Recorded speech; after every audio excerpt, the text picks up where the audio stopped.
Salut à tous et bienvenue dans ce nouvel épisode d'Histoire 2. Publié pour la première fois en 1595, la prophétie de Saint Malachie, aussi appelée prophétie des papes, est un document de 5 pages qui annonce une fois de plus un compte à rebours pour l'humanité. Et c'est ce dont on va parler aujourd'hui.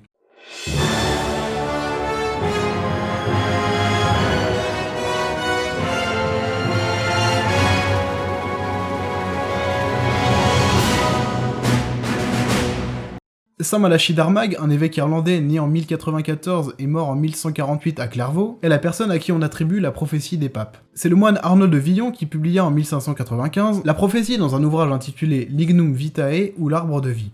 On y retrouve une série de 111 devises laconiques terminées par une formule qui évoque le dernier pontificat, la fin de Rome et le jugement dernier.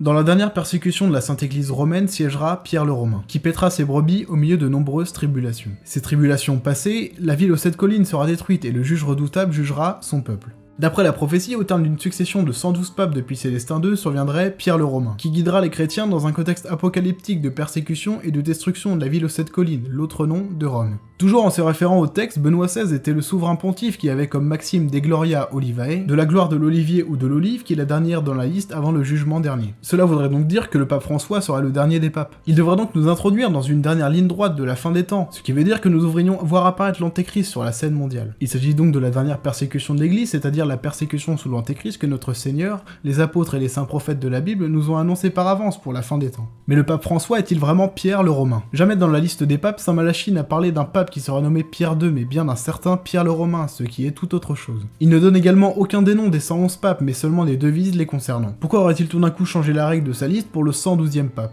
Pourquoi ne pas voir en ce Pierre le Romain non pas un nom propre, mais une énigme, une fois de plus une sorte de devise concernant le dernier pape?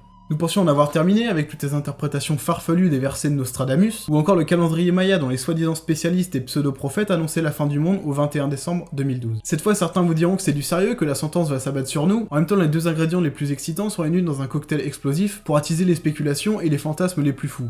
Le Vatican et l'Apocalypse. Il n'en demeure pas moins que la prophétie des papes intrigue sous de nombreux angles. Ce qu'il faut se demander, c'est comment un homme a pu fournir des prédictions d'une aussi inquiétante précision.